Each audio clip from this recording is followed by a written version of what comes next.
Yeah. Well, Josh, good test for you guys this coming weekend with a pair of hockey schools in UMass Lowell and New Hampshire. Let's start with the UMass Lowell. Last time Union played them was in the 2012 NCAA tournament down in Bridgeport in the final. Got to the Frozen Four, beating them. What do you know about Lowell? I think they're really well coached. I mean, obviously Norm's been there for quite some time and does a great job with them. They play physical, they play hard, they try to swarm you and outnumber you defensively, and then really look to push the pace offensively. How big of a test will that be on Friday? Yeah, I think it's a really big test. I think we're going to see, a team that like we want to have some statement wins out of conference, and this is an opportunity for us to do that. Yeah, especially too with New Hampshire coming in. I mean, you did well against Atlantic Hockey, and you're 2-2 in conference play right now. So how important is it to be able to get 2 wins against hockey schools? Yeah, for us, if we want to be, playing at the end of the season, one way to do that is by getting out of conference wins and giving yourself a chance with the NPI. Of course, the big storyline coming Saturday is the return of Kyle Chauvette to here to Schenectady. He played for you for a couple seasons, 3 seasons. What did you like about Kyle? I thought he, good kid, comes from a good family, good people. Athletic goaltender that kept us in a lot of hockey games, and was a big part of us, starting to turn the corner here as a program. How tough was it to see him leave? It's really difficult. Like I said, anytime you have a good person leave your program, it's disappointing, but understood that he had a good opportunity at UNH and that he felt was best for him. Have you had a chance to watch him on tape with UNH? Yeah, he's doing a good job for him, and he's someone that's again giving them a chance to win, and seeing a lot of the similar things that we saw when he played for us. Getting back to Union, what looking back at the Clarkson St. Lawrence games, you say you thought you did better against Clarkson with the chances and maybe the effort. I said, yeah, you had a good effort against Clarkson. Just didn't get the chances buried. You did that against St. Lawrence. I mean, how? We're getting to this point out where you don't want to be winning one, losing one. So what do you have to do to just try to start sweeping weekends? Yeah, I think it comes down to us just being a little bit more.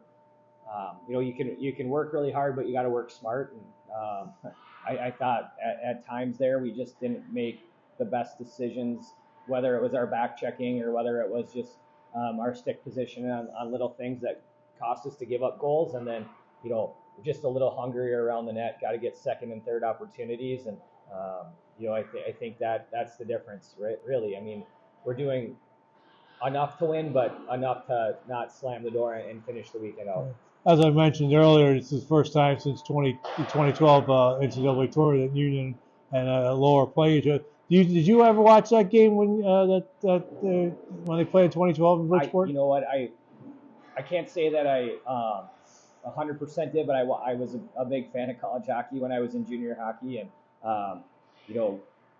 Cam Ellsworth, who is a good friend of mine, was an assistant coach on that team for UMass Lowell, so I'm sure I was watching it at that time. So. Who were you rooting for then, I guess? 2012, I probably was, to be honest, probably cheering for Lowell, just having, a friend on the other staff. Yeah. Ben Ruth as well, he'll be back in the lineup? Yeah, he's off of suspension now, and, excited to get him going again. Any more thoughts about should the conference announce suspensions? Yeah, I mean, it's one of those things that's really out of my control. I give my 2 cents every single time it gets brought up, but if they want to protect the players, I'm going to support the league, even if I agree or disagree with it. Goaltending this weekend, what are you looking at? Yeah, we haven't really given it too much thought whether we go. It'll come down to the work ethic and practice this week, and then make a decision, closer to Thursday. I mean, it could be one of those games on Saturday where it's Kyle and Cameron facing each other, which would be interesting storyline. Yeah, I mean, I think there's a lot of storylines you could build with it. I mean, at the end of the day, it comes down to Union versus UNH, and I think both teams are going to really want to win. Yeah. Just one more question about Kyle. I mean, when you got Cameron from the transfer portal, how disappointed was he? And was at that point did he decide that he's going to go in the portal? I don't know whether or not he was disappointed or not. I mean, I'm sure he saw a guy that has played some college hockey and, just maybe questioning where we're at. At the time that was never our intention, but, one of those things where he saw an opportunity at UNH where he could, be the guy and play all the games, where we were going to try to transition a little bit to getting, someone a few games, whether or not, who would have saw, what amount of games I don't really know, but he felt like it was the best move for him, and that's kind of how it worked out.